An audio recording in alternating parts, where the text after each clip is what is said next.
Particularly in an age of social media where so many people are getting their information in sound bites and snippets off their phones,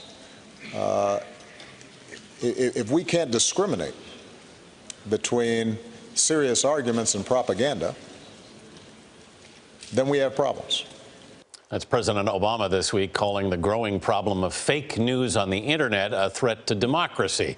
It's been hard to miss websites or social media posts that push made-up, often lurid stories to draw in readers and possibly mislead voters. Some of the people who create these posts are boasting about it, like one Facebook user who actually claims to have put Donald Trump in the White House, even as Facebook's own Mark Zuckerberg insists the social media site shouldn't be blamed. Joining us to hash this out with more is Dan Ackerman, senior editor at CNET, and Jeff Jarvis, journalism professor at the City University of New York. Guys, welcome to the program. Thank you. The president says that the proliferation of these sites makes common conversation almost impossible.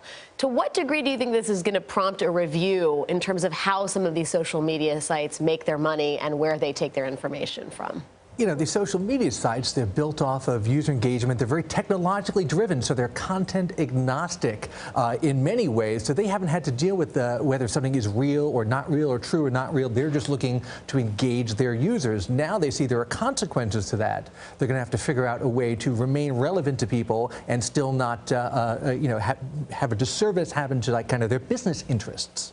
Jeff, where do you think the responsibility lies here in terms of policing this, if it can be policed? I don't want to see Facebook and Google become the censors and the cops to the world. It's not their job to decide what's fake or real or true or not, but they do have a role. They have a responsibility. We as users have a responsibility too. Sure. Before you pass something on, you know what that's about. So I think what we need to do in media and in the platforms is inform the users better.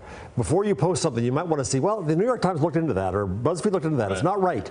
Now, you might still want to pass it on. You might want to make fun of it. That's your free speech right to do, but we need to inform users better. I think we need to provide more information to them.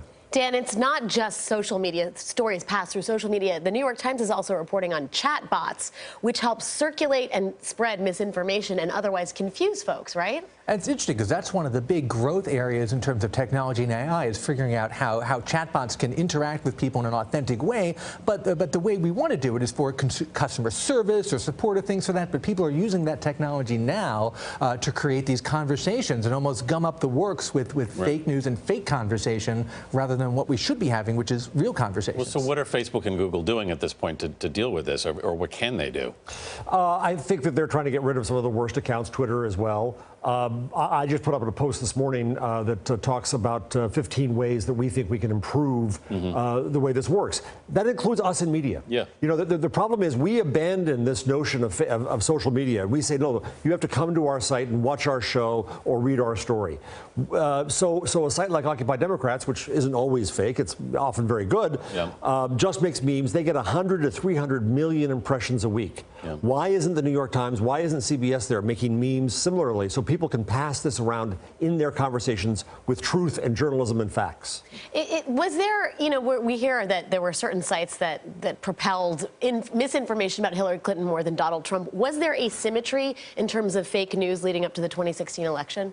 Well, I think there was, and there was a motivation for it besides just an ideological motivation. It turns out there's an economic motivation too, because a lot of these people put up these fake news sites just to run, let's say, Google AdSense ads on them, network ads, and they get paid based on the traffic that they get. So you want to make up the news or you know, the fake news that'll get the most engagement, the most shares that you think in your market research is going to do the best with people, and that's how these companies are tackling this. They're tackling it as a technology and a money problem by saying we're going to start cutting off the ads to these fake news sites. Who are these companies?